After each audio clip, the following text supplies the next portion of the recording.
oh, love it. And Kim looked at me like, seriously?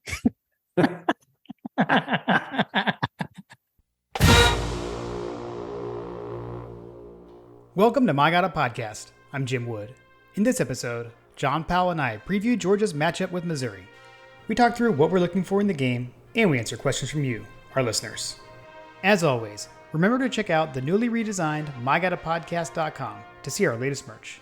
And you can follow us on social media at MyGottaPodcast. Finally, we'd love for you to check out our presenting sponsor, AxiaTime, at axiatime.com. That's AXIATIME.com. Now, let's join the conversation in progress. Back for another preview episode against. Here we are. We got Missouri coming up, right? Yeah. The team that we're not sure why they're in the SEC. The geographic anomaly. Yeah, I couldn't come up with anything like opponent wise of my bourbon collection. But I'm going with the Russell's Reserve 10-year tonight, John. Okay. So no correlation, just what you had. Yeah. I don't know that I've had the 10-year. I'm not sure if I've had the 10-year. I've had this bottle for a while, but I actually just opened it. So this is I've never had it. Yeah. What kind of sociopath are you where you have unopened bourbon that you're what, like that's a foreign concept to me. Every bottle I have is open. Got it. Unless it's a backup bottle. I have E.H. Taylor. In that it is the color scheme of the Missouri Tigers, what is it, gold and black or whatever? Yeah, that works. Yeah. That was my contribution for the opponent this week. Normally wouldn't drink this. However, I do have a backup bottle, which is unopened. Okay, fair. Yeah, I don't know. I gotta get into my usual habits, and I drink the usual suspects, and sometimes I like to have something on hand that I haven't had before, and I can open it. So yeah, I don't know. Reaching it, opened up the cabinet. I was like, what am I gonna drink tonight? Opened the cabinet. It was actually sitting right in front, so I just grabbed it. Yeah, E.H. Taylor is really like it's a fantastic bourbon. It's just there's not enough good stuff that you can say about it. Like it's harder to get than Special Reserve for me. John's probably laughing a little bit on that one because he seems to get it easy peasy. The E.H. Taylor? The E.H. Taylor, yeah, the small batch. Yeah. I'll tell you, I've never seen a bottle of it in the wild. Yeah, personally. It's super hard. Matter of fact, like the only reason I have the backup bottle is because I'm basically like hound my local store, like, hey, did you get it? You take a lot of no's right in that game. Right. To get to a handful of yeses, which when they come up, you try to grab them. Yeah, no, that I mean that's how I am with my stuff. I just rarely see the stuff pop up. Whenever I see it, I grab it. Can you believe that these guys have been in the SEC for 11 years? It is kind of wild. I mean, I guess that I kind of bundled them with the Texas A&M situation, because we haven't been there. So, right. I mean, and that's the thing, right? They came into the league the same year. When we played these guys, like, I don't know, it's so weird. Like, why are we playing them annually and we've still never been to Texas A&M? It's weird. I know that'll all change next year. Everything changes next year. So I guess that at least that piece goes out, and we're not going to be playing these guys annually after this year. So maybe we should savor that, John. Sure. Yeah. I mean, I think that this is one of those games that's just like there. It just is. There's no significance to it at all for us. So like on the one hand, I'm like, don't let the door hit you on the way out kind of thing. But I don't know. I don't really know how to feel about these guys. They have a really cool guy on TikTok that does tailgate videos. True. That is true. I think that Greg and them were trying to get him to come to the tailgate so that they could have a little cook off or whatever. Mm-hmm. I think that's happening. I think it is happening. Yeah, I'm pretty sure it is. So that'll be interesting. That'll be We're fun. gonna have to have JT come by and they can do like a TikTok off or something like that. That's funny. The king of Georgia TikTok and the king of Missouri TikTok together. I like it. Yeah, we have a TikTok collab at the tailgate. I don't even know the guy's name. I should note it, but if you haven't, just Google like Missouri tailgate or whatever. I think he's like tailgate dad or something like that, or tailgate king or something. Yeah. Oh, I could probably find it. I know Greg has sent his info my way. But yeah, I don't know, man. I never really understood why these guys are in the SEC, but it is what it is at this point. It doesn't feel like it's been 11 years though. Because it was 2012 was the first time was that year they came into the league. It's kind of crazy. Time flies, but I still don't get it. Crazy. At any rate, we don't have a Ole Miss game time to announce tonight because that got the 6-day window. So CBS put the 6-day hold on the Ole Miss game next week. So that is TBD. So that game will be either 3:30 on CBS or 7 p.m. or 7:30 p.m. On some semblance of ESPN network. And I think we talked about this before, right? So you can only be on CBS 5 times, but they can exercise a waiver to put you on a 6th time. So if the Ole Miss game winds up on CBS, then we know that Georgia at Tennessee would not be on CBS the following week.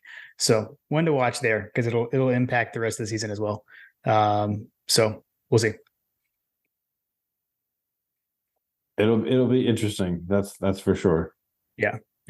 I think pretty much just kind of pending the results of all the games this weekend, and then they'll figure it out. So at any rate, I did want to say, I want to make sure to remind everyone, if you're going to be in Athens, this is the homecoming game. So we have homecoming this weekend, and on Friday night, before the game at the Foundry, there is an event, home field homecoming.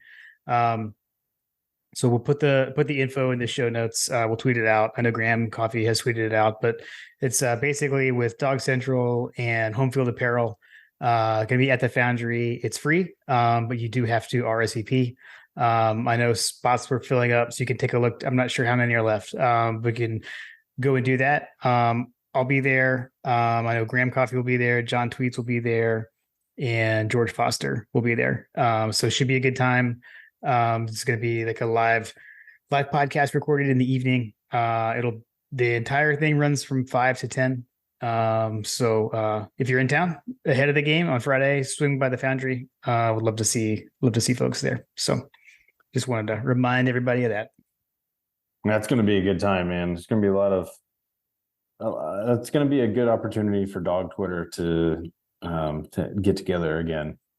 Yeah, I've heard there may be some other surprise guests. I don't know what that might like. It will actually be a surprise to me. I actually have not asked Graham like what that means. But it sounds like some other folks may show up too. So okay. Looking forward to it. Yeah. So, and I've never met Big George in person. Other than we went to school together, but I don't remember actually ever coming across George in college. Although wait, didn't he come to the fraternity house once? Yeah, he's been to the fraternity house. Okay. Man, see, I don't remember that. I remember guys coming by, but I don't remember George for some reason. He and some of those guys came by. I'm pretty sure he came with, I want to say, was he on the team with Thomas Brown? No, he was gone. He was gone. Okay. Yeah. George's last season, he was actually like George is like my age. Like we graduated high school the same year. And he actually redshirted. Like I make the joke that I redshirted. George actually redshirted. So we both did the 4.5 years at Georgia, from what I can recall. So 02 championship team was George's last team. The O2 championship game. Okay. Yeah. So that would have been like Pollock and those guys, right? Mm-hmm. Yeah. Yeah. Yeah. Fred Gibson. I remember Fred used to come over a lot. Fred definitely came by. Yeah, and he brought Mike Patrick and some of those, and maybe he came with some of those guys. I don't know. Yeah. Because I know Pollock had been there. I mean, he came to the concert that we had with Phil Vassar that year, I believe. Yeah. So, anyways, our random college remembering things. So Missouri. Let's jump in. So matchup notes. Saturday kickoff is at 3:30. It is on CBS, but it is not the CBS game of the week. Saturday is one of those doubleheader days. So the night game is LSU Alabama, which means we will not have Brad and Gary. We will have Rich Waltz doing play-by-play, Aaron Taylor as the analyst, and Amanda Guerra on the sideline. Dogs come in 8-0, 5-0 in the SEC. Missouri comes in at 7-1, 3-1 in the SEC. So this is AP number 1 versus AP number 14. So we got a top 15 matchup between the hedges. The official hashtag, which we should use, John, because now we know that helps us, is hashtag MIZ versus UGA. Like we mentioned, these guys joined the SEC in 2012. We own the all-time series record at 11-1. They've only beat us one time ever. And last year was the nail biter. We beat them 26-22 in Columbia, Missouri last year. Looks like a nice fall day. So temperatures dropping. So on Saturday, there's a high of 71. That should be actually right at kickoff. The low that day is 35, but that's like in the morning. So no impact there. But should be like around like 60 or so at the end of the game. So should be a nice fall day. I looked, I didn't see anything about swirling winds, John.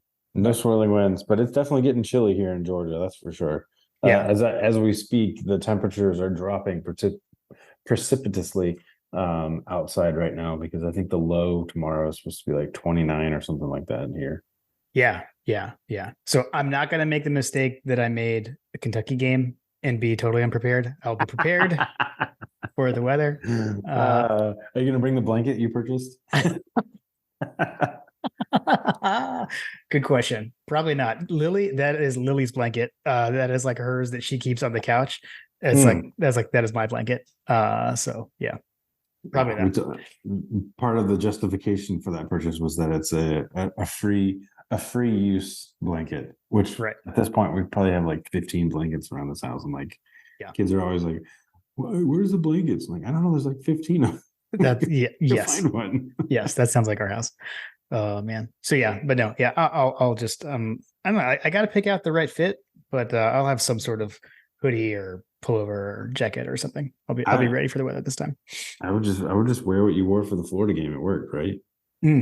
True. Now remember, I subscribe to Hunter's Theory. I change it up a little bit every week. So no. Jim. Hey, you do what works for you. I'm doing what works for me. I just have to wear a hat, as we discussed in the Florida review. Okay. Make sure you pack your hat. That's right. All right, that's it for the matchup. You got any fun facts or any history for us this week, JP? I do have some history, but I'm going to hit you with some fun factish, like JP's typical fun factish items. Okay. Okay. So, what do you know about Missouri, Jim? Show me. That's all I know. It is the show me state. That was perfect. We're hoping that the Bulldogs definitely show them an awful time on the field. But University of Missouri actually it was the very first university that was founded in Thomas Jefferson's Louisiana Purchase. Okay, I did not know that. So yeah, I did not know that either. I know that we've done this before. If you want to get the real history, like you can go back to some of these other ones. They're called the Tigers, which is named after a Civil War regiment. That's why they're named the Tigers. You may be wondering, well, there's not that many Tigers in Missouri. That is where the name comes from. Okay. They are actually, as we've joked about on this podcast, they are University of Missouri Columbia. So they are one of those directional, kind of situations. Okay. So we should not call them University of Missouri. It's the University of Missouri Columbia. Okay. You may be wondering why they're called Mizzou. That nickname, moniker, whatever, dates back to 1905, which is basically when they had the fight song or whatever, which basically stands for their initials, MSU, Mizzou, which is where that comes from. Missouri basically like started the whole idea and concept of a homecoming celebration. So that's something that's kind of fun. I don't have any numbers on our dates on like when that started, but that's in their like fun fact situation. Their mascot is named the Truman Tiger. Is named so because of one of the most famous Missourians ever, which is President Harry S. Truman. To that end, there are a number of there's a lot of famous alumni that come from the University of Missouri. Do you know anybody that went to Missouri, Jim? I can't think of any non-athletes. Well, there's a lot of non-athletes. Tom Berenger. Really? Okay. Yeah, Tom Berenger, famous for Major League. Yeah. Actually, one of my more favorite cult films that maybe you've heard of it, The Substitute. Yes. Man, talking about a great like cult classic. If you've not seen The Substitute, you should go check it out. Tom, especially if you like Tom Berenger. All right, let me hit you with a random Tom Berenger movie. Okay. You ever seen the movie called Shattered? Mm-mm. Okay, go watch it. This is our version of the Entertainments. Shout out to the Second String who had a Florida preview, by the way. Go check it out, JP. Shattered. I have not seen it in a long time, but it's another Wood family classic. So okay.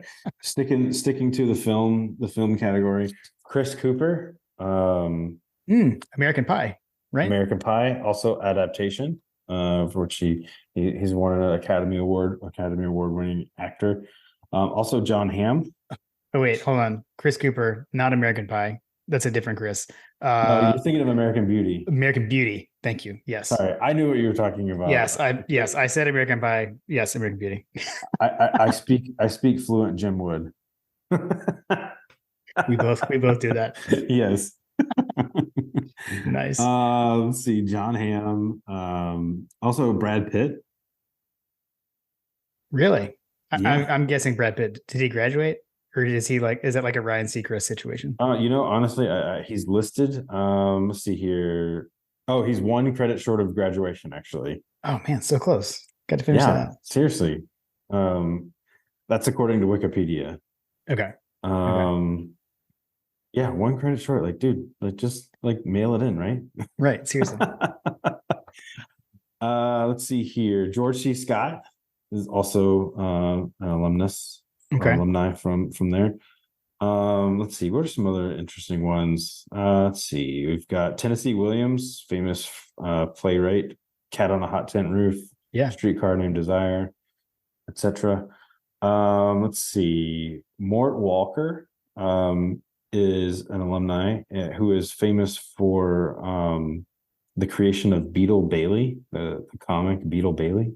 Okay. Maybe you're familiar with that. I remember Beetle Bailey. Yeah. Comics aren't so popular anymore these days. Like my kids like never read like the Sunday comics. That was like what like my dad would always be sitting at the kitchen table reading the newspaper, and I would always grab the comics. It's not a thing anymore. It's weird. These days kids know about the Archie characters from the show Riverdale instead of like actually reading Archie. But anyway. Nice. Another very famous singer, Sheryl Crow. Oh, okay. Actually, an alumnus of Missouri. Let's see here, a couple other ones. I do like seriously, like it's kind of crazy, like the amount of people that have. This is an extensive list. Yeah, seriously. I'm surprised. And if we talked about this last year, I have zero recollection of any of this. We probably didn't talk about this last year because I don't remember any of these. I feel like I would have noticed this. The founder of Panda Express, okay, an alumni, Andrew Chern, I believe his name. Check the pronunciation on me, Scott Howard. But I thought that was a pretty notable one. Kenneth Lay. I don't know if that name rings a bell, but former CEO of Enron. Oh, okay. Oh man, yeah. There's a lot of business and there's a lot of business and like politicians, sports, obviously. Although one of the sports ones that is relevant currently, I think that I haven't been watching the World Series, but Max Scherzer, he's an alumni of Missouri. I know the World Series has started, but I have no idea how it stands or anything. Yeah, Max Scherzer. I tuned out. Yeah, seriously. Like, but baseball's still going on? I didn't know this. I just think of Chase Daniel because he had like the best NFL career ever. He was a career backup and he's made so much money. So right. He's a Missouri Tiger. I will give you one final famous alumni, and then we can move on because I feel like we're laboring this one. But Skip Carey. Oh, okay. Former broadcaster for the Atlanta Braves. Now I am wondering if we did mention that last year. Maybe not. That one I feel like I've heard. I feel like I've heard that one before. Mm-hmm. But okay, nice. I think we've got. Oh, sorry. Go ahead. We do have the history. We do have the actual history to go through. Missouri is famous for a lot of things. One of their most famous things is that they are the very first university in the world to have its own journalism school. In 1908, they founded the world's first journalism school. They are also the sole source of nuclear isotopes that are used for nuclear medicine for the United States. They have a research reactor center. Yeah, that was a big part of it. The other thing that they're famous for, since they were part of Thomas Jefferson's Louisiana Purchase, the Jefferson family has donated his original tombstone. So Thomas Jefferson's original tombstone is actually on the campus at the University of Missouri. Interesting. All right. So a couple of things with that. So I mentioned the campus itself. If you've ever been, apparently I haven't been. Have you been to the University of Missouri? I have not. No. I've not, but it seems like that it's a pretty campus. And part of the reason that it is a beautiful campus is because it is actually managed as a botanical garden. There are a number of like historic registry type buildings on the campus at University of Missouri, but I didn't know that. I don't remember researching that previously, but yeah, managed as a botanical garden, so makes sense that it would be a beautiful campus. Nice. Very important to the university itself is that they were actually involved in integration. They were one of the first universities to integrate at a higher level because there's a very famous case, Lloyd Gaines, lobbied to be admitted into the university. He was originally denied admission to the graduate school. He was one of the 4 graduates that graduated from Lincoln University, which is a traditionally Black college. It's about 30 miles away in Jefferson City. But he lobbied the Supreme Court and won in a very famous court case, which basically paved the way for integration of universities. Gotcha. On that note, that will pivot us to the Hergret Library submission from Jason Hasty for the ties to the university and Missouri in that vein with integration. Okay, so that all of that under the context. So we begin with Jason Hasty's submission for us this week. Georgia and Missouri share very little history. The teams have only met 12 times, and only one of those games came before Missouri joined the SEC in 2012. That one meeting before 2012, however, held significance far beyond the action on the field, as we discussed. Wally Butts, famous for Butts-Mehre building, among other things. Wally Butts, in his 21st season, 21, may Kirby reign for 21 seasons, Jim.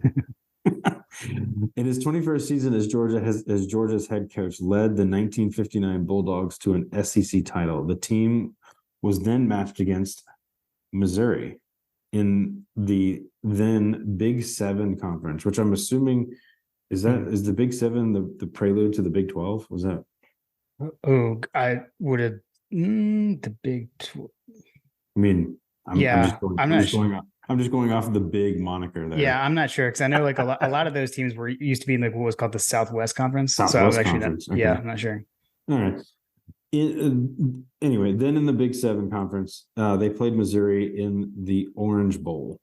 On Missouri's roster were two black athletes, Nora Stevenson and Mel West. At a time before the University of Georgia had opened its doors to students of all colors, Missouri was the Bulldogs' first integrated opponent in a bowl game. That's crazy, man. It is crazy. Just to think about how far things have come. 1959. That's not that long ago. Yeah, I know. It's nuts. The very first time a Bulldog team in any sport competed against an integrated team was only 10 years before this. On September 29th, 1950, the Bulldogs football team played the St. Mary's Galloping Gales in Kezar Stadium in San Francisco.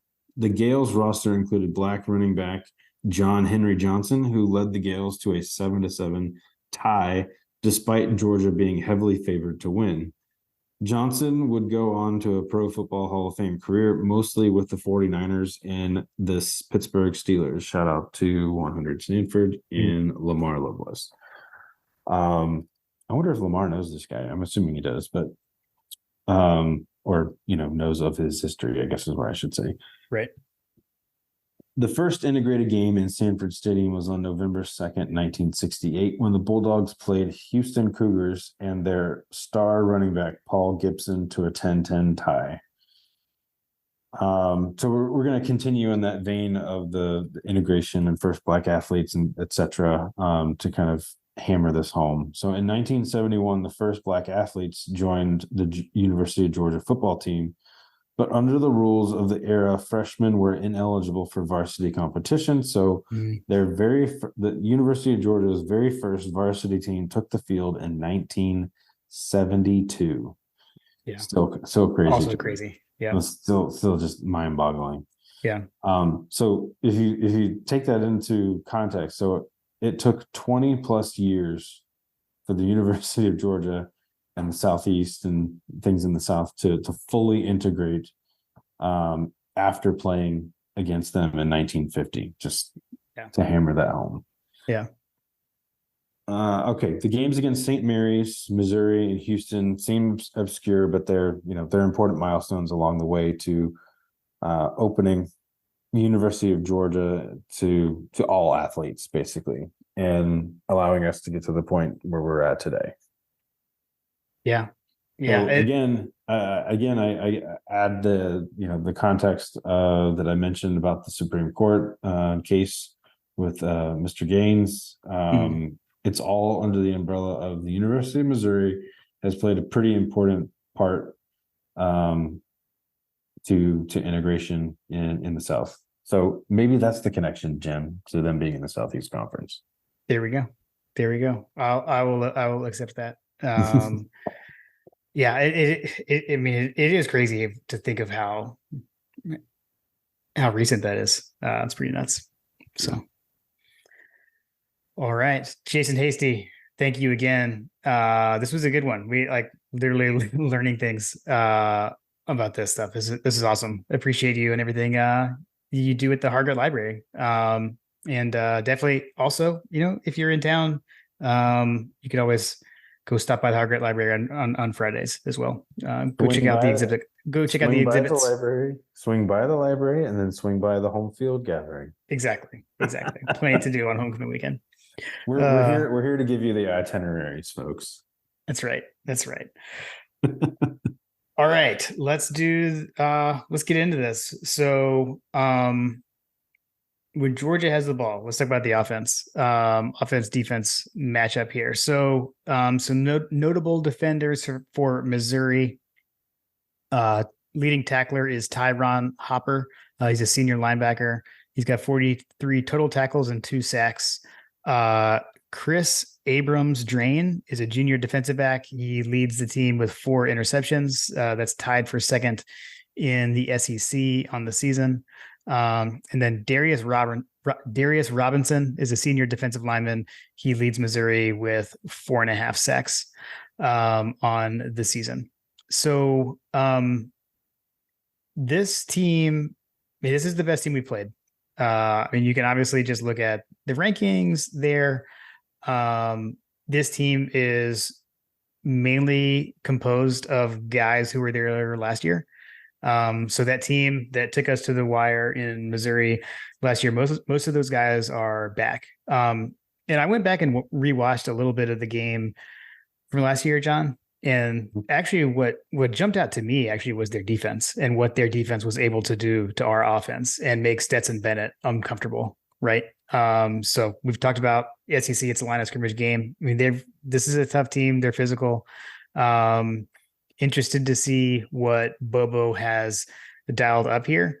I think the home field advantage is going to be like, we're not playing in Missouri and they're not sneaking up on us this year like they were able to last year. What was their defense ranked last year? Did you by chance look at that?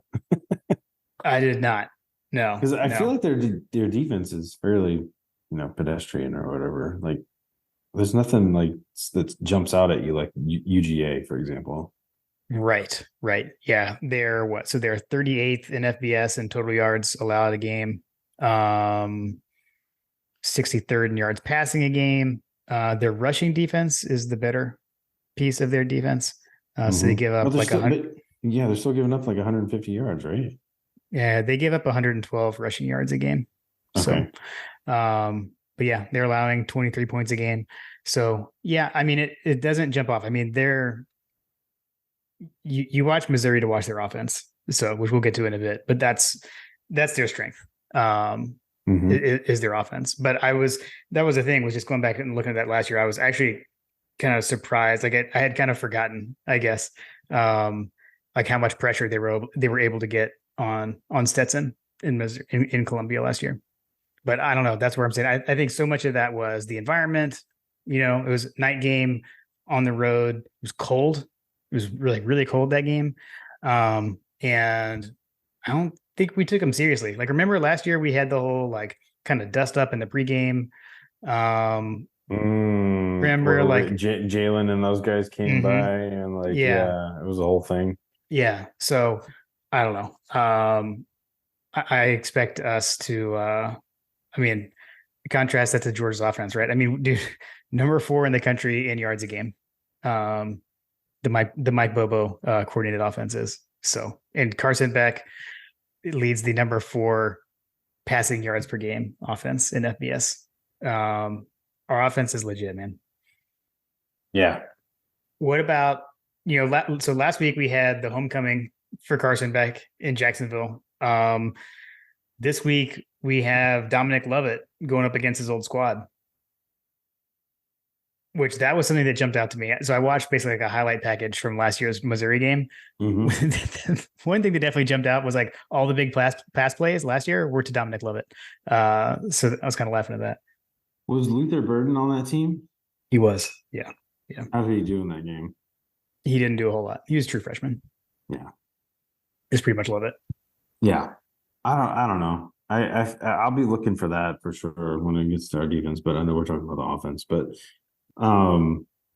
Yeah. Lovett was the guy last year. I don't know. I'm kind of torn on this game a little bit. Kind of skipping ahead a little bit. I'm on the one hand, I foresee like a complete blowout, which to touch on that and to go, maybe fast forward a little bit on the game notes here, but like the line on this game had opened at like what does the line open It at? opened at 17. It's Yeah, down. It's down to 15. it's down to I mean, but still, like Yeah, it's a lot of points I for a top that 15 matchup. exactly like the Yeah. line opened at 17 and it hasn't really moved all that much. Mhm. Yeah. I'm not a big gambler. I don't know how big 2 points is, but doesn't seem like that's that big of a deal. But like I guess the point, like the takeaway there is like it opened at 17 and immediately dropped. Right. Right. Yeah.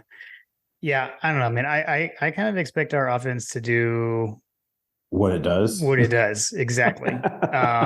And I mean, their one loss was to LSU, and I mean LSU put up 49 points on them, so it's 49-39. I know they had a pick six late, but again, you get them behind, you get them trying to play catch up, like they got there late in that game, and I don't know, but at any rate, I yeah, I think our offense will do what our offense does.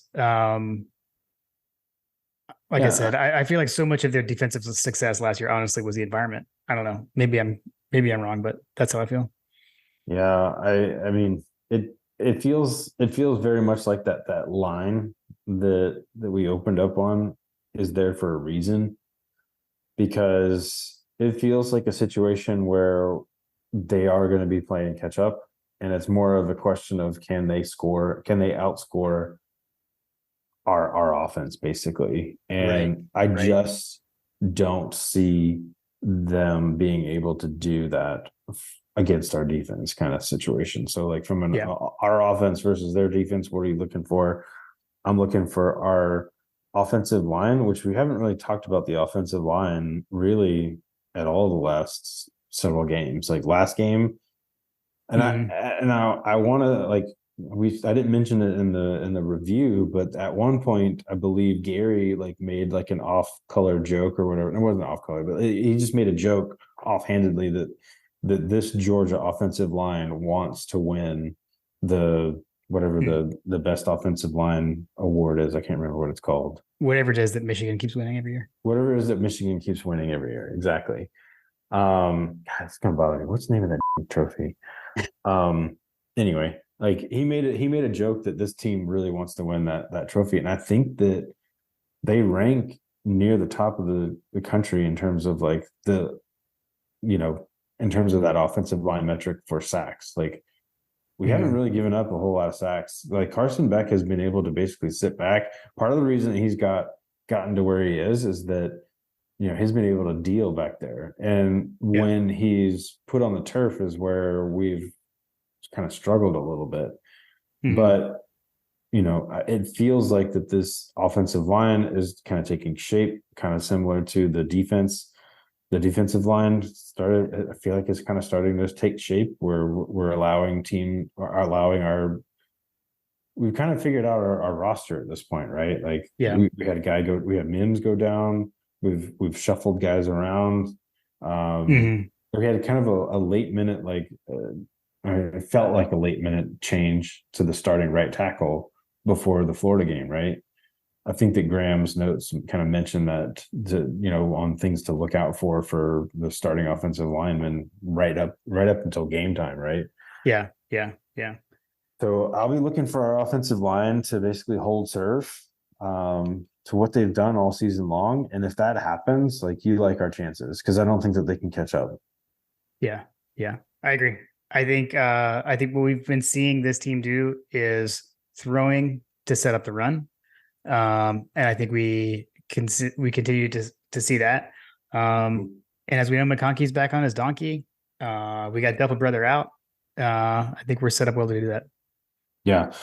A couple of those players that you mentioned. So I guess just looking at the numbers, like a couple of things that concern me. The Chris Abrams guy that has 4 interceptions. Yeah.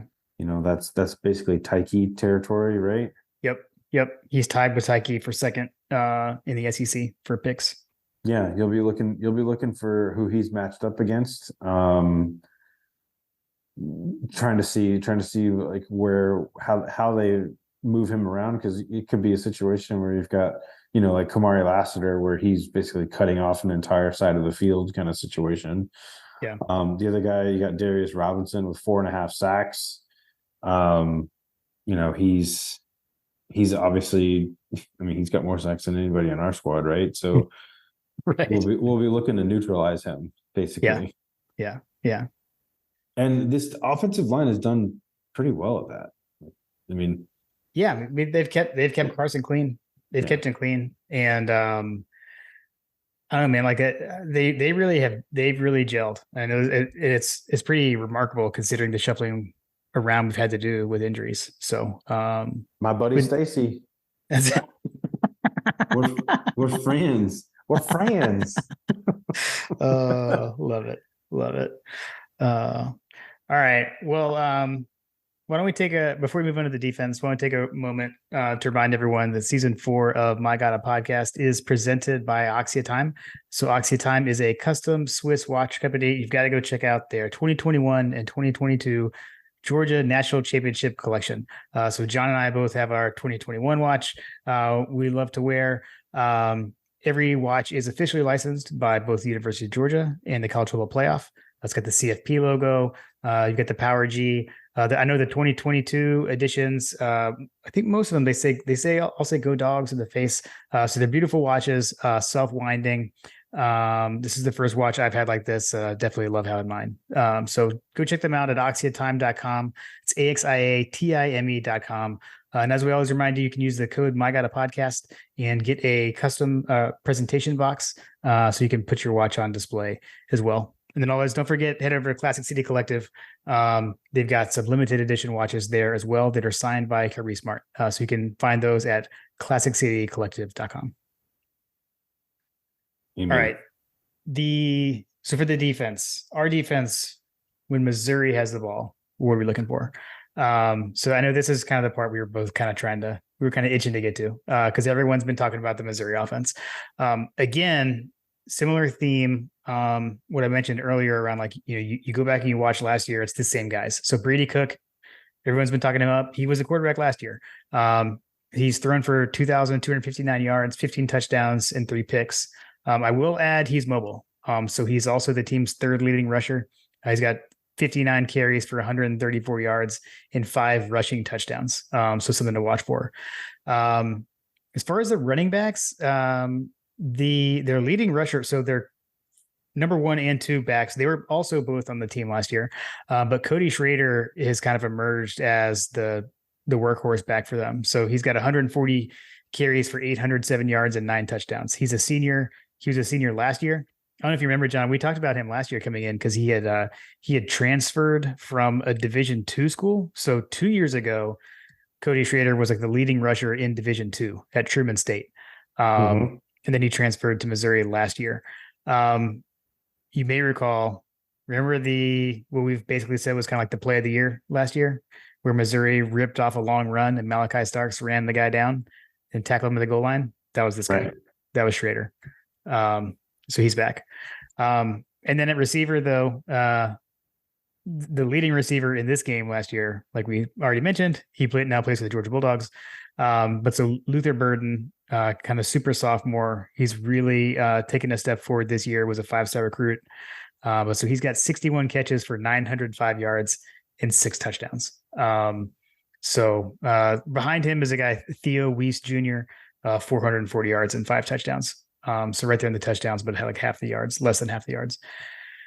So I mean, it starts with Brady Cook and Luther Burden.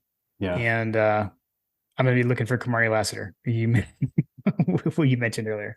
I'm interested to see what we do there, right? Because when it's South Carolina game, when we were struggling to cover Leggett, and we put Lassiter on him instead of being on the side of the field and just had him cover a guy.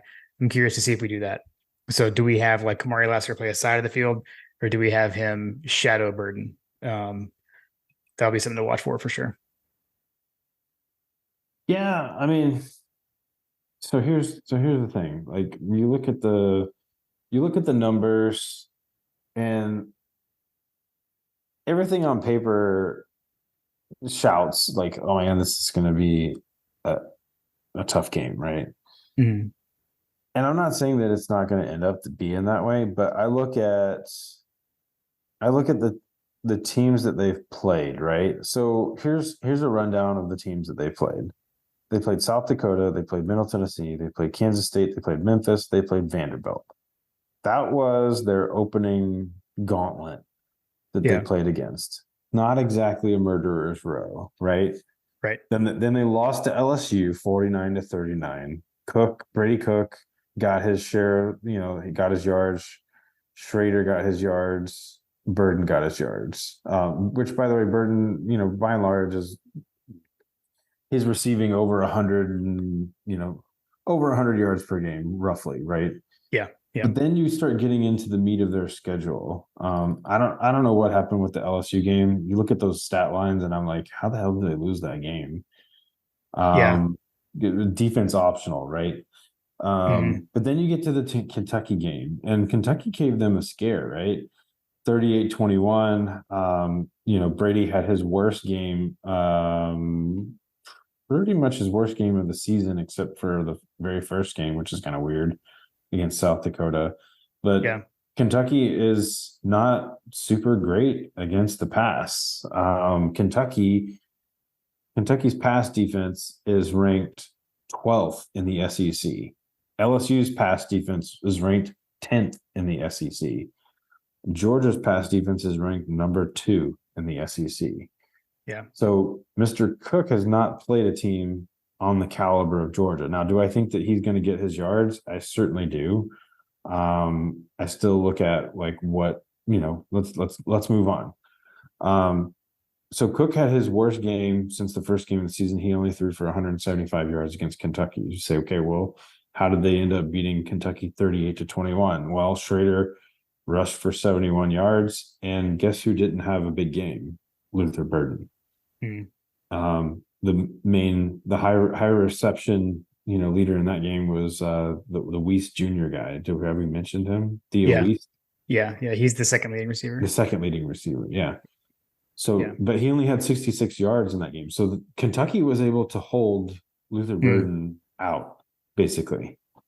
And that was a game that was on the road at Kentucky. And by the way, all these games, by and large, they've all been Missouri home games. They've only played 2 away games at this point. They played at Kentucky and they played at Vanderbilt.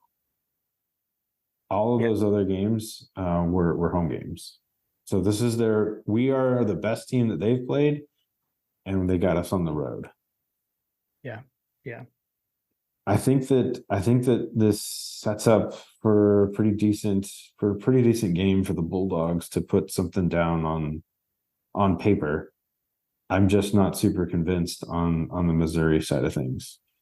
I mentioned Kentucky. They played South Carolina. Obviously, they beat the pants off South Carolina, right? But who hasn't? Like honk if you beat the hell out of out of South Carolina. But he didn't have he didn't throw for over 300 yards in that game, probably because Schrader was running for 106, almost 160. They had a big game against South Carolina, but then you look at the stats, and South Carolina has the worst pass defense in the country, or in the SEC. Sorry. Yeah. So all of those teams they've played, LSU ranked 10th, Kentucky ranked 12th, Vanderbilt ranked 13th, South Carolina ranked 14th. You start to get a sense as to why the line was what it was, if that makes sense. Yeah, no, it does. And then they're coming into a hostile environment, 3:30 p.m. afternoon kickoff. And they got to come between the hedges. Like I said, I think that last year, the environment there was a really big factor in that game. And I fully expect it to be a factor here in this game as well. And actually, you know what? Something I meant to talk about earlier and forgot. The college football playoff rankings come out this week, and I think as weird as this is to say, I don't think we're going to be number one. Um, and we weren't last year when the first rankings came out, and we played like we were angry about it. And so I actually think that could be a little extra motivational factor right there. So I hope so. Yeah, I just don't. I don't know. I mentioned the pass defense numbers. The rush defense numbers don't look much better. Vanderbilt 14, LSU 12, South Carolina 11. Kentucky had the number 6 has the number 6 rush defense in the SEC. Again, I we are the absolute beast on their schedule, and I just don't know that they're going to be able to run with us. Yeah. So we what I'm hearing from you, John, is everyone's talking about their offense, but all you're saying is all I'm saying is that they haven't played. they ain't played anybody, Paul. Missouri ain't played anybody. Love it. Love it. Cool. Yeah, I think that's probably about all I got. On the defense. So I'm with you. I agree. I noticed the same stuff. Well, all right. So here's the only other items that I'm going to add about our defense. I feel like that whatever happened in the off week, we sorted out some things on the off week, like not only from a personnel perspective on the offensive line with the shuffling and all that stuff we talked about, but something happened with the defense because the defensive line was able to start suddenly getting pressure when we haven't gotten pressure on even lowly Vanderbilt, right? Like we haven't been able to get a lot of pressure across the board to the point where it impacted the game. Right. And I feel like that they have decided that they're going to allow this is my hope, right? Like we've had a body of work from some of our senior starters and our leaders on the team that have been in with the program for a long time, and they've done okay, right? Like they haven't been like lights out, right? Well, you start letting Marvin Jones Jr., you start letting Mykel Williams, like you start letting some of these young guys play and show their talent level, and I feel like we were able to get a spark out of the young guys. And so what I'm looking for is for that to carry over to an offense that actually has a pulse, and to see the defense actually like show me. Oh, sorry. Show me. Have the defense show me the ability to get to the quarterback and impact an effective offense, because by and large what we're seeing here is that this may be the team that might be the closest to what we're going to see for LSU, right? Like I just gave you the defensive numbers for LSU. They're not that great on defense. Talk about looking and clinching the SEC, which, by the way, like if we win this game, are we clinching the SEC if we win this game? Because I feel like no, okay, no, and it's because Missouri only has. So Missouri has one lot. They would technically, I think we would own the tiebreaker with Missouri. If we win this game, I think technically Tennessee is still in it. Okay. But I will say, I mean, if they this is for first place in the East, because they would own it with a tiebreaker over us should they do this. So yeah, but we cannot clinch yet. I do know that. Okay. What this team is going to show you is what it might look like to play LSU is all I'm saying. And as I look at the numbers, like I saw some questions raised on who we would rather play, and I like knee-jerk reaction was like Alabama, but like as I look at the numbers here, I don't know. I don't know. Alabama's defense looks pretty decent. They look managed serviceable more so than they did at the beginning of the season. Maybe that's just optics, but what I see on the numbers here is that LSU's defense is trash. Yeah. No, but I agree, dude, on the young guys. And then the other thing, like, because Jalen Walker had a good game against Florida, and then also Tyrion Ingram Dawkins coming back from injury. That was his return from injury against Florida. And he looked good too. So agree. Get some of those. Keep those guys out there. Right. All right. I have a shocking development on the special teams front, John. Let me guess. Are you sitting down? I feel like you need to be sitting down for this. I'm sitting down. Missouri does not have an Australian punter. Wait, what? Something to watch out for, guys. He's from Missouri. So Luke Bauer is their punter. He's from St. Louis. So very interesting. So we asked, is there anyone in the SEC without an Australian punter? The answer is yes, Missouri. Again, clearly these guys don't belong in the SEC. Sorry. Anyways, their kicker though, I don't know. Do you remember this guy last year? Their kicker, Harrison Mevis. Like he drilled some kicks against us last year. He actually hit like a 50-something yarder against us and did like a Mr. Roboto dance. I actually made a GIF of it. I think that was the first time I've ever gifted an opposing player. But the kicker is good. They call him the thicker kicker. He's a big boy. He's a big boy. I did see this. yeah. So that's him. So I don't know. His percentage is lower though than I would think. Just remembering him last year, he's 13 of 19 on the season for field goals. So that's all I got. It's the swirling winds, Jim. Yes, that. And then again, a reminder: no one has returned a punt against Georgia yet all season. So we'll watch that. Can someone return a punt? You got to come up with a name for that. Yeah, that's pretty crazy. What a stat! Like that's nuts. I wonder if anything like that exists in college football. Yeah, that's crazy. All right, I'm hoping that somebody makes a big deal about that at some point on a broadcast. I mean, they mentioned it in the Florida game. They did. They didn't make a big deal about it. They didn't make it a big deal. It should have been a bigger deal. Yeah. At what point do you decide that we should at least point out that, hey, no one's ever returned a kick against Georgia? It's ridiculous. All right. But so obviously Thorson's still doing this thing, and Payday has been money. Kick the ball out of the end zone on the kickoff, John. That's my request. Been money. Did you do that on purpose, or did you even realize it? I didn't even realize it. I didn't even tell you this happened during the game. This legit happened in the Florida game. We had like a nice pass to Dominic Lovett. And I said, I'm loving it. I said, love it. And Kim looked at me like, seriously? I feel like the broadcast made the I'm loving it joke. Did they? Oh, yeah. Man. This is so good. So, hey. Yeah, I'm loving it. Scary. All right. Let's hit the listener questions, shall we? Yes.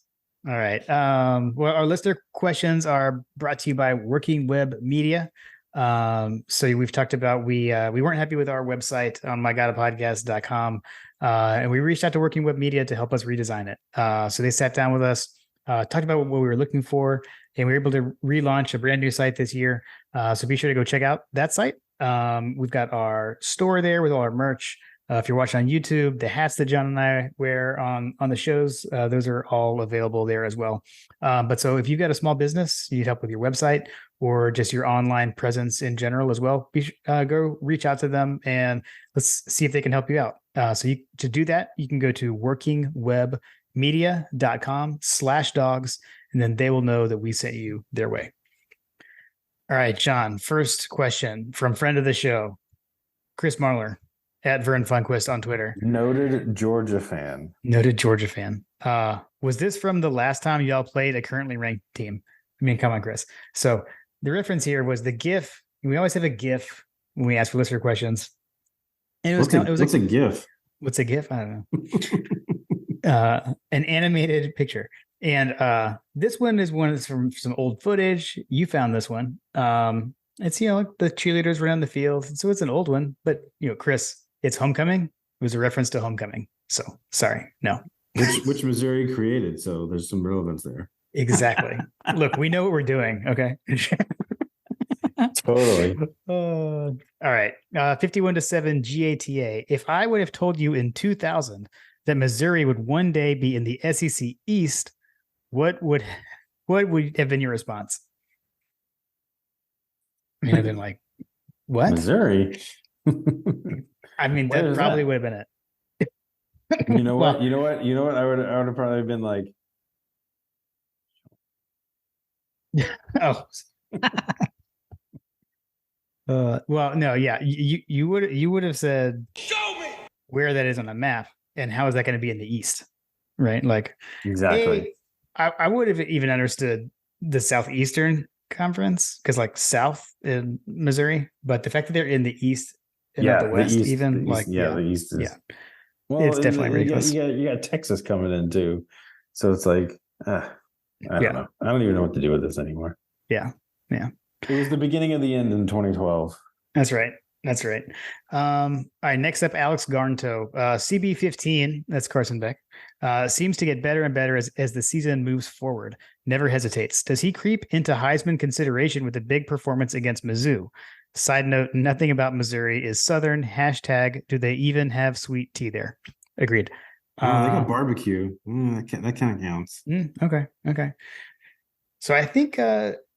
Okay. So we've doubled up episodes tonight. So I can't remember on which episode you said this, John, but I know you said you're considering taking a flyer on Carson as a Heisman candidate. So It was our last episode. Yeah, since I was standing in line at Six Flags, I had a lot of time to like look at stuff, and I remember thinking I saw the question come through on Twitter, and I remember thinking to myself, I wonder what his Heisman odds are at this point. And I looked it up, and basically you throw $100 bet on it or a $50 bet on it, and you could probably net like $1,500 or something like that if you won yeah. $1,800 or something like that, whatever the odds were. And that was like, I'm not a big gambler, but like Buddy's been throwing for 300 yards a game like all season long. Yeah. And when it kind of goes back to the whole Brock Bowers conversation we had earlier this season. Like, in order for Bowers to be considered for the Heisman, he needed to execute the numbers, and the math for him to get there had to basically replicate game after game after game. Yeah. At that point, obviously Bowers is not, he got hurt, hopefully he comes back soon, but the situation for Beck hasn't changed since then. He's still produced at the level that he was producing when he had Bowers at his disposal. So Exactly. for him to continue on that trajectory, if he's throwing for 300 plus a game, couple touchdowns and no interceptions, and completing 78% of his passes or 75% of his passes, whatever the numbers are, like he's gonna get there. Like, especially if our defense keeps performing the way that they're performing, like at some point the math is going to math his way into that conversation. And when we keep winning, emphasis, when we keep winning these games, like there's going to be no other like way around it. Like, you're going to have to start talking about it. I mentioned it on the last episode.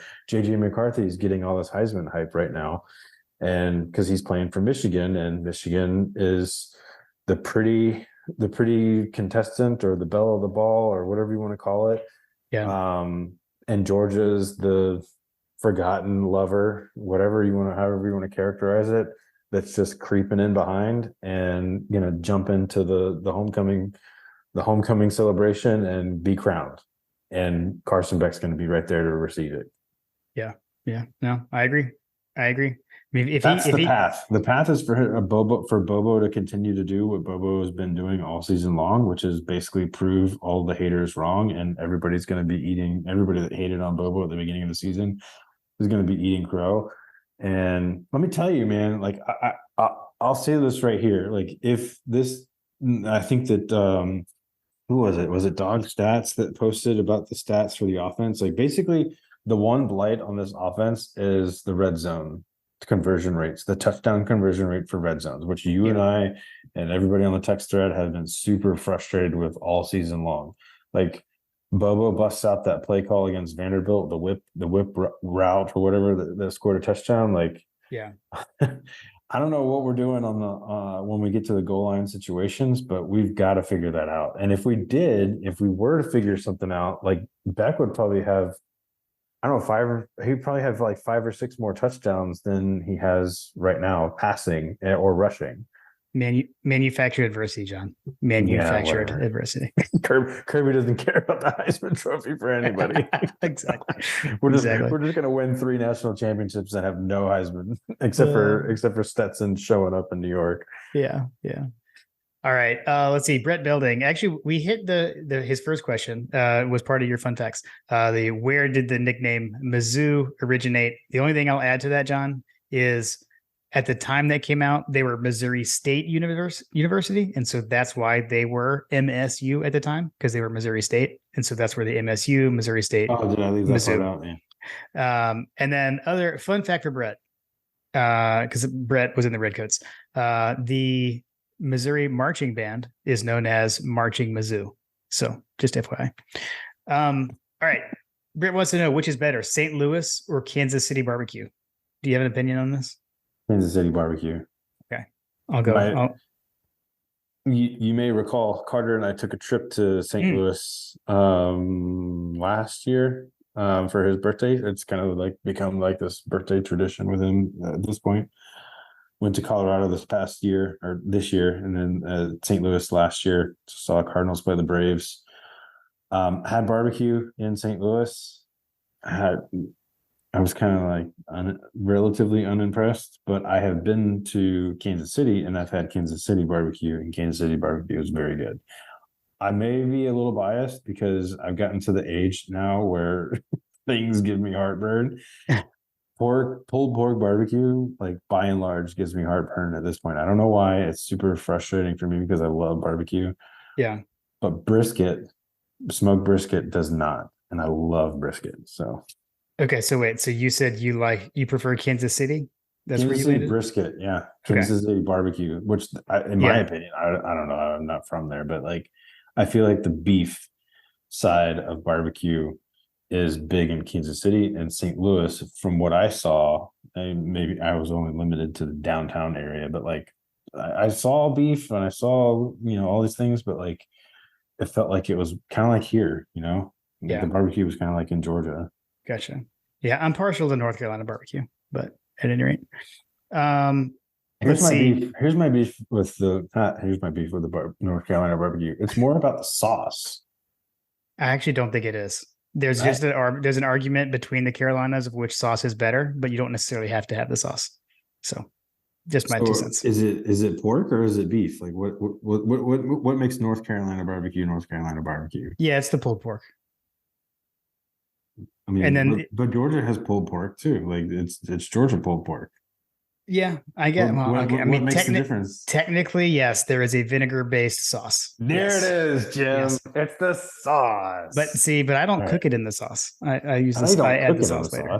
Yeah. Whatever. No, some people spray it in the sauce. They do spray. Yeah. Are you a sprayer or are you a mopper? Actually, neither. I cook it dry. Okay. Yeah. Okay. I do dry. I do a dry rub and cook it, and then I do put this. I like the sauce, so I like the vinegar-based sauce.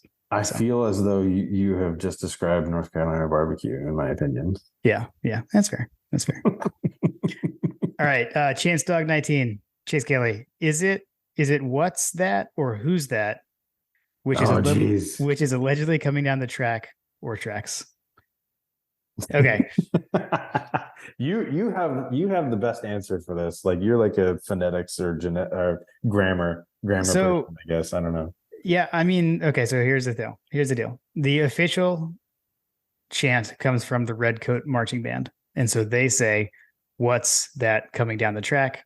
Because what is it? It's a mean machine in red and black, right? So machine, therefore it's what?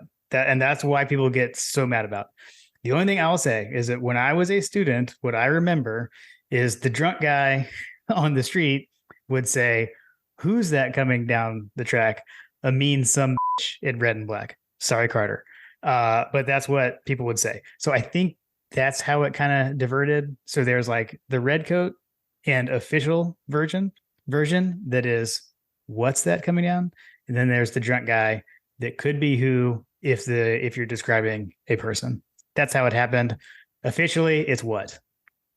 Well, isn't the official song, like, to go further into the whole repertoire, right? Like they say the Georgia Redcoat Marching Band, right? Exactly. Yeah. And then later in the on the other version, like the drunk The obnoxious drunk George. obnoxious. Yeah. Yeah. So So I've that's heard that again, that's the Who, right? exactly. I've heard the yes, exactly. Yeah. Exactly. So that's kind of where it comes from to me. But if you're being a stickler, it's the what in the Mean Machine, etc. So My exposure on this whole thing is largely based on my tailgate experience when I was an undergrad. And yeah. it was Ryan Wynn getting up on top of a bus or truck or something and yelling out the Who. Yes. Agreed. I probably heard it who more in college. Yeah. Yeah, than what. So anyways, that's my take. Let's see. All right. Ruse Dixie Dog. What kind of bourbon will dogs fan forever? That's Greg. Show me at the Misery tailgate this weekend. So I don't know. You got to show up to find out. Greg put some answers on Twitter, but I don't think he's being serious. I don't think he's being serious either. Although if he is being serious, I'll take one. Seriously. Hey, yeah, agreed. Hey, the spread's going to be good no matter what's there. How'd you know that? The old Fitz I've actually never had. I have to add that clarification on there. I've never had the old Fitz that he mentioned. So okay. Have you? No, I haven't had anything that he mentioned. So we'll see. Wait, what? Wasn't it Weller 12? You never had Weller 12? Oh no, Pappy was what it was mentioned. Pappy. Yeah. No, I'm not. To a bar. You just gotta go to a bar and just order something. Yeah. Okay. It's like completely stupid, completely insane. We've got a bar here in Marietta called Max. They have a lot of stuff that you never would. The average person just wouldn't find on the shelf or in the store or whatever, and you can just order it. It's stupid expensive. It's like $40 a pour, $24 a pour, whatever it is, but you at least get to taste it. You can see you've had it. Right. Let's see. Next up, Fletcher Proctor. Which here's my basketball minute, John, for Fletcher. There was an exhibition game tonight. It was not broadcast anywhere. You couldn't even stream it. But actually, I haven't seen the final score. It's a bit late. But they were up pretty big. And I know the entire starting five was all newcomers, transfers and such. But it sounds like the Dogs got off to a decent start in the exhibition game tonight. So gearing up for hoops. Just had a commit from a big 5-star. So we'll have to keep an eye on Mike White and the hoops team. I was about to say, is basketball good? Are we gonna have to have basketball episodes now? We might have to. Oh, dude, I would love that. I would love that. You would just be sitting there like I sit there when you talk about Manchester United. Yes. Yes. So good. Okay, I put more effort into it than you do. Fair. Where do we stand with Mr. Wilkins? I guess we're going to go off on a we'll go off on a there's minute. Yeah, so there was so we have Asa Newell committed last week. There is another guy, and I'm blanking on his name. But he was down to basically was down to Georgia and Alabama. Was supposed to commit over the weekend, but delayed his commitment. So that's all that I know right now. Those are the only two I've heard of late. So yeah. All right. Fletcher says, do we give Dom a few extra targets against his former team? And then he said, and there will be zero chance we sleepwalk against these guys like we did last year in Como because of a year ago, and the fact that we don't have many ranked wins at this time makes me think we'll be locked in. So agreed. I don't know. I feel like I know Kirby got asked in the press conference about Dom playing against his former team, and he kind of gave the it's just another game answer. Yeah. So I don't know. I'm actually not sure. It means something to him. I mean, yeah, exactly. Carson Beck was once committed to Florida, right? Right. I mean, he's from there. Where's Dominic Lovett from? He is from Missouri. He's from Missouri. Yeah, dude. Yeah. This is basically the wide receiver version of Carson Beck's game, right? Yeah. He's going to be looking to make a statement, and I guarantee you that it's got to be in the back of his mind, right? It's got to be in the back of his mind to make a statement. I feel like everything at this point is recruiting, and we've made the joke that we've made the joke that, when Bowers went down, the joke was that up to that point was that all Georgia does is throw the tight end.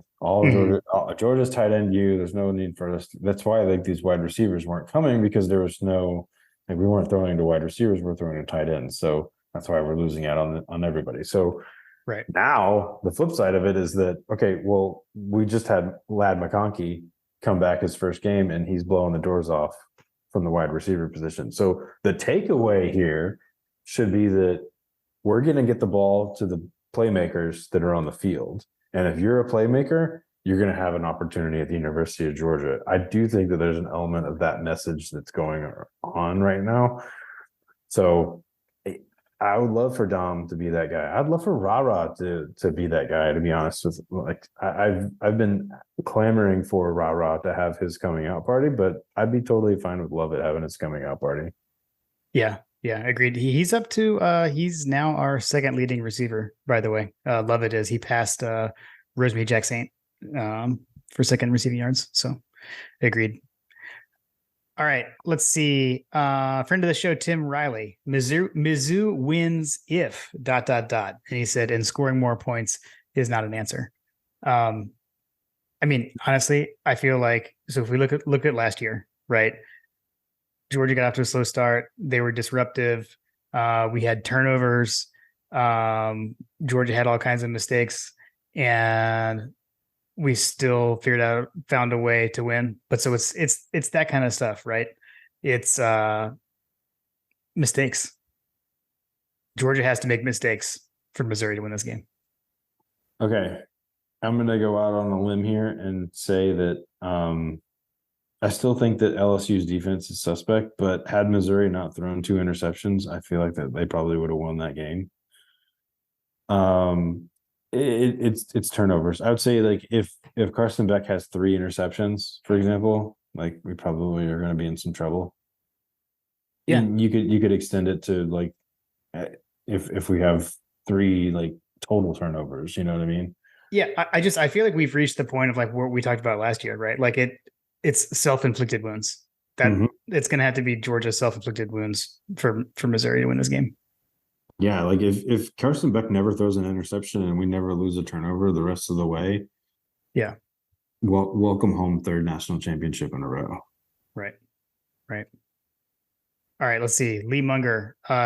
Should Georgia lawmakers pass a law that Missouri residents can double their NIL if they commit to an in-state Georgia school for no reason whatsoever? So, like, Missouri has this, like, they have some crazy NIL law, and that was the perceived reason why Luther Burden stayed home. So, yeah. I don't know. Okay, I'm still confused. Like, what is it that they could do? Like, are they doubling money? Like, what's going on? Yeah, I don't know exactly what it is, and I know they've got there's a lot of big money in Missouri, but.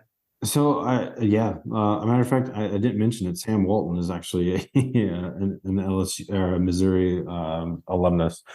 Okay, so here's where I would say with that, like, Georgia's just passed a law where the high schoolers can get their NIL deals as well. I thought that was what they were referring to, where, if you commit to Missouri, then you can capitalize on NIL in high school and all that kind of stuff. But, like, I don't know if there's an angle for UGA, much like what we've seen with Kirby and the Georgia State Legislature doing their whole, like, open records request adjustments, where basically you have to, like, wait 9 months or 6 months or something like that to get a response from the university. Yeah. On any open records requests.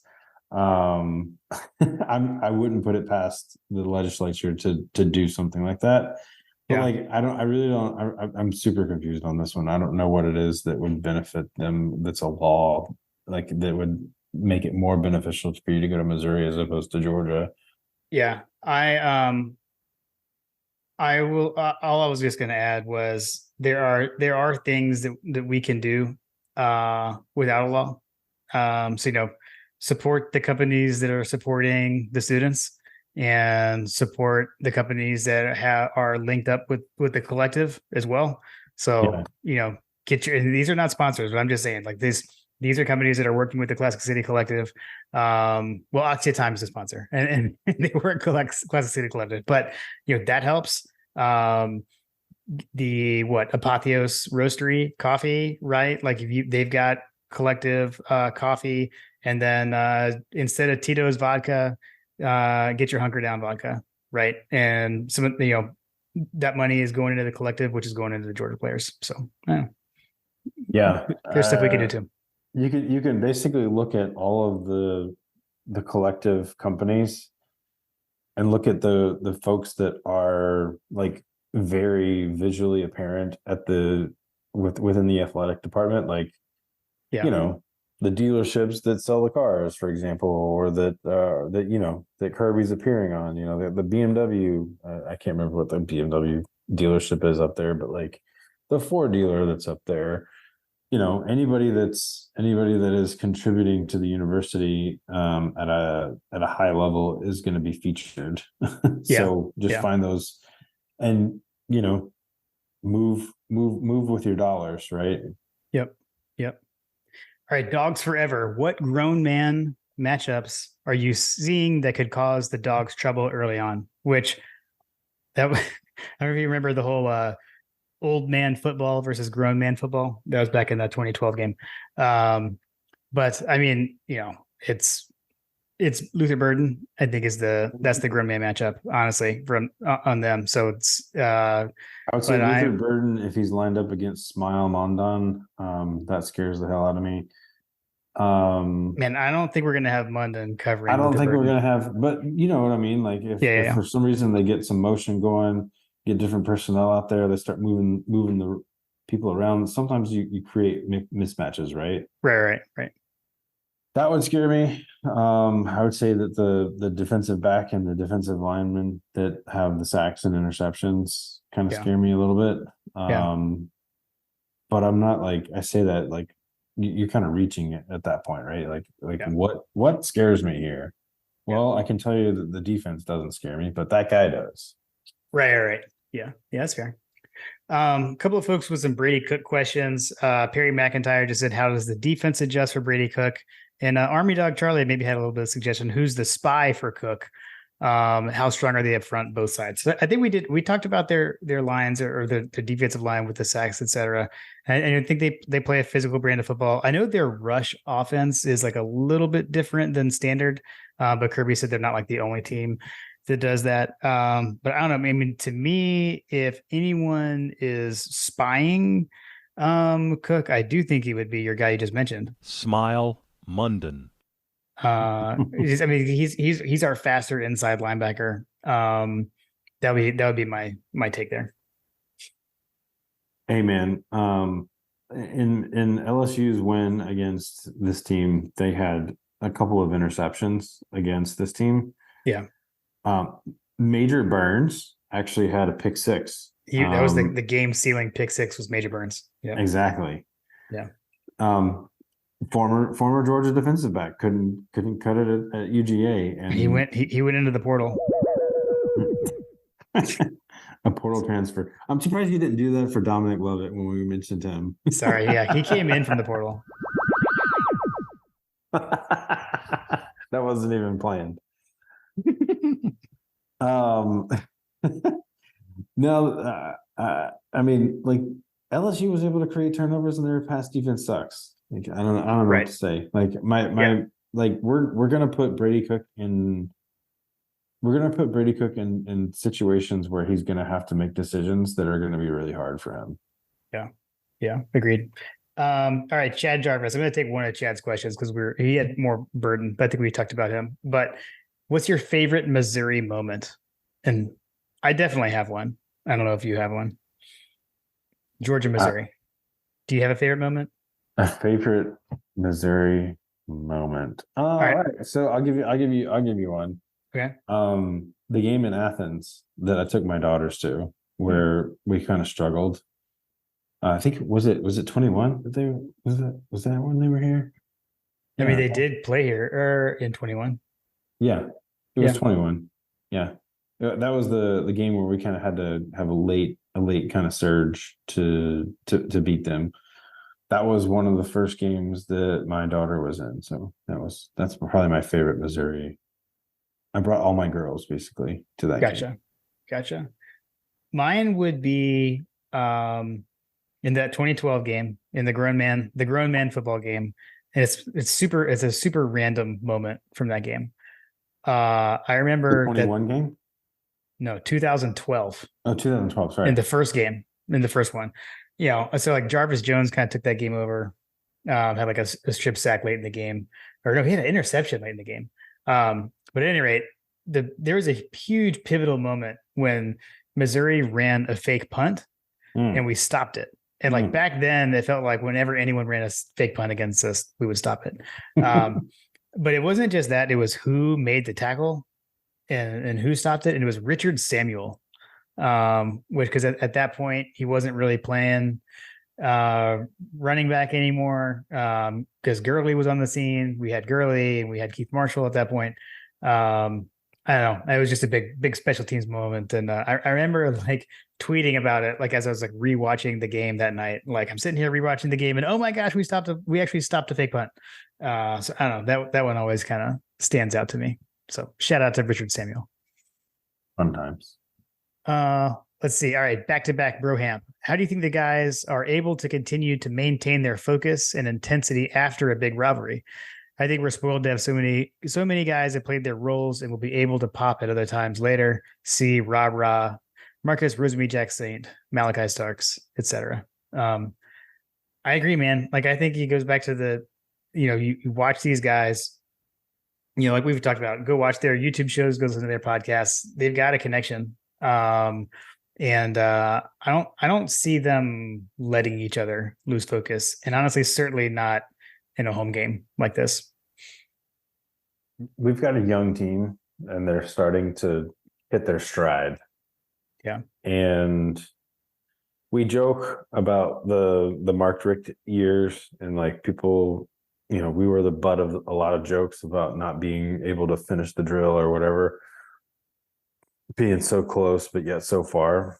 The difference in those teams and our teams is that we're 3 deep at pretty much every position at this point. Whereas in those years and in those times, maybe you had a 2 deep, maybe at some positions.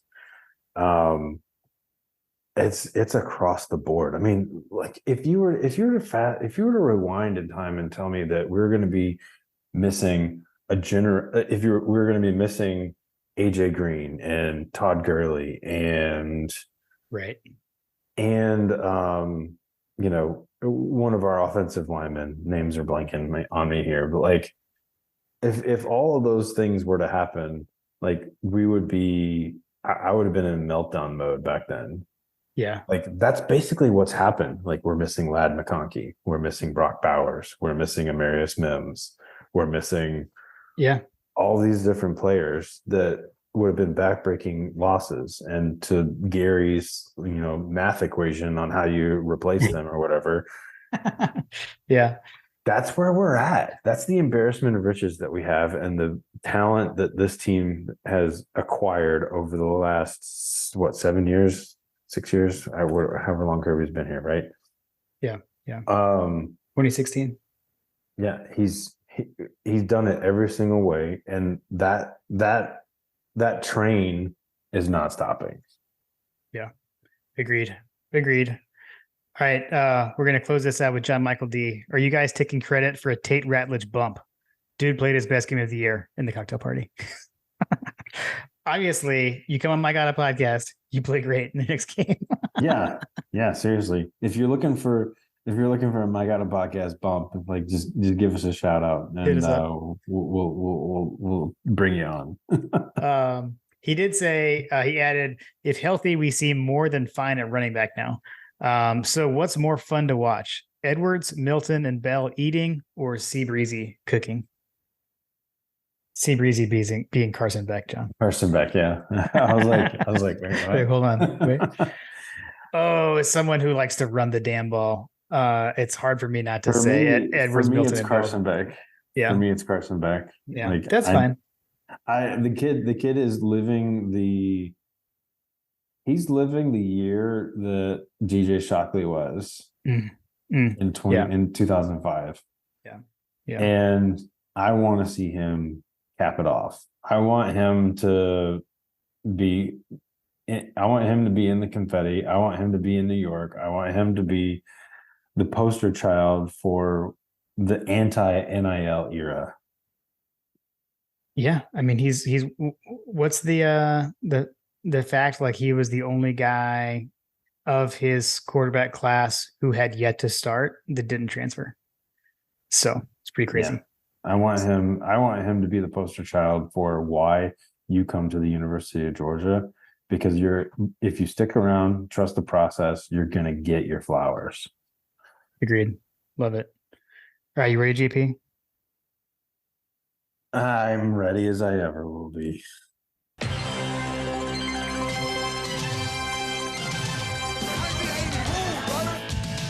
my God! Trying to put glasses on. Show me! It's time for Coach's Over-Unders Misery Edition. Oh, you know what? We failed to mention this. I messed up on our review episode. I was about to say, did we do the review? Yeah, we didn't. You didn't spike the football? I didn't spike the football. Damn. I went, and now I can't even find the stats. I am ahead. I went. I think my updates didn't save or something. I went. I only got one wrong, from what I recall last week. So I've extended my lead. JP got some catching up to do. I know we both got the we got the miscellaneous wrong last week, because that was the over under on Tebow mentions. We both went over, and it hit the under. All right, so I will go first. Over under offense. Starting with the offense. Over under 285 yards passing for the Georgia offense, and I'm going to go over. I'm also going to go over. Over to you. Over under 2.5 rushing touchdowns for the Georgia offense. I'm going to go over. Yes. Yes, me too. Over. Over under 155 yards rushing for the Georgia offense. I'm going to go. I will go over. I'm going to go under. Okay. And I'm going to have a bone to pick. I have a bone to pick with the rushing team, rushing offense. Something to watch out for. I totally didn't mention this before, but Kendall Milton, whenever he's in the game, we run the ball. Yeah, I remember you texting me every single time. I want to see that adjust. Okay. Let's see. Over to you on the defense. Over under 275 passing yards for Missouri. Over. Oh man, I'm gonna go under to try to extend my lead. Over the luxuries of having the lead, a comfortable lead.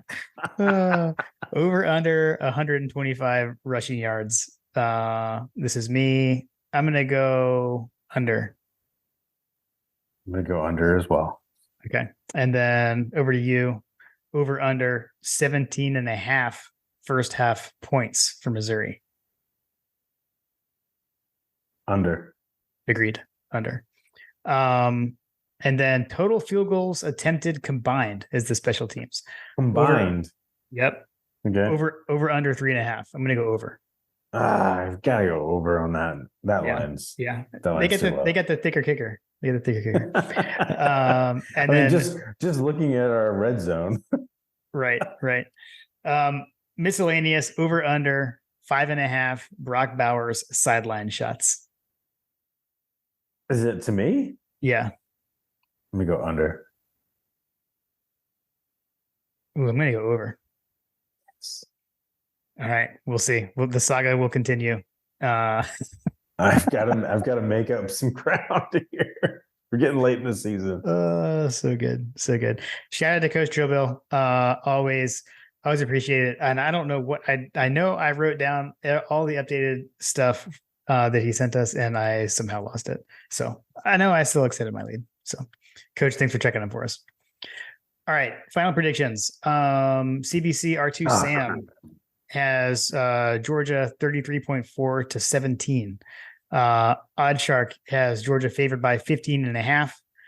The over-under is 55. That gives us an implied score of Georgia 35.25 to 19.75. So like a 36-20 type game is what Vegas is telling us. The Oddshark predicted score has Georgia 42.9 to 27.2. John, you've always been asking me lately, what about the CFB Nerds model?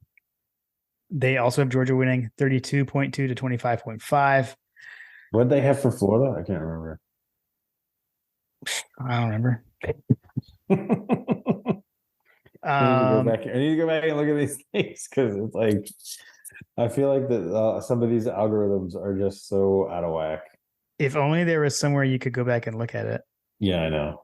I have to go back to the show notes, which I don't have open. All right. Last week, CFB Nerds had Georgia 39.7 to Florida 12.5. It's pretty dang close. Pretty dang close.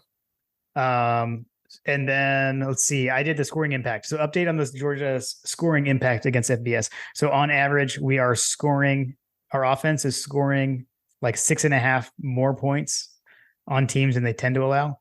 And we are holding teams to 7.5 points fewer than they tend to score. So if you apply that to Missouri's averages on the season, it would be tight, actually. That would be Georgia 32.5 to Missouri 28.28. So that one's not as much an exact science, but that's how it works. So what are you thinking, John? Or do you want me to go? I guess is it on to me since you've got the lead? Sure. Oh, since we've started to get some numbers here, the impact scores. Golly. I am going to be going 35 to 25. 35 to 25? Yeah. Man, tight one. Yeah. Yeah, I was going to go something more like 38 to 17 is kind of what I'm feeling. That's what I was originally feeling until you told me the impact scores. So looking at that and looking at the CFB Nerds. Yeah. Looking at Oddshark, looking at CBC. I mean, yeah. Oddshark, what? Yeah, 36 to 20 or no, 42 to 27. Yeah. So yeah. I don't know, man. I feel like to your point, right? Of like them, their big wins have been at home. They got to go on the road. They got to come to Athens. I think it's going to be nuts there. It's going to be a crazy environment. 3:30 kickoff. It's going to be fun. We've been away for a while, so it'll be fun. So good deal. 2 other top 25 matchups this weekend. You got Washington at USC, and you got LSU at Bama. Who you got? LSU at Bama. LSU's at Bama. I'm going Bama on that one. Yeah, I think I am too. I was looking, like I said, I was looking at the numbers and having looked at LSU's defensive numbers there, you kind of like Alabama in that game. Yeah. I agree with you. All right. Well, I already mentioned I'm going to be in Athens. What are you doing this weekend? This weekend. Oh no! What do we have going on this weekend? I know my wife has some sessions. Okay. On Friday, I believe. But other than that, I don't know that we have anything going on other than volleyball on Sunday. So probably be at the house for the game. But I'm gonna try to make it up there, but we'll see. Okay. I was trying to lead you into that. Yeah. I knew there was a chance, but I wasn't sure what the status was. I'm debating. I'm like wavering on what I want to do because do I want to burn any equity that I have for heading up there without the kids, for the Ole Miss game. You know what I mean? Right. Because Right. Hunter's going to be there, etc. So Yeah. yeah. This is the last one for me. So this is the last home game for me. I cannot make it for the Ole Miss game. So looking to have a good time between the hedges on homecoming. So looking forward to it. That'd be fun. Cool. All right. Well, maybe I'll see you this weekend. Maybe not. If I don't, I know we'll be talking throughout the weekend. But I don't know, man. Let's send these guys back to the Midwest. I don't know. Get out of here, guys. Go back to the West. Go Exactly. West, young man. Exactly. Yeah, we'll see. It's gonna be fun. Got the home field tailgate at the Foundry, right? Yep. Foundry on Friday, 5:00. We'll put the info out there. Yeah, we'd love to see some folks out there if you can make it. It'd be awesome. Yeah. Well, if I don't see you, have fun. Go Dogs. Go Dogs.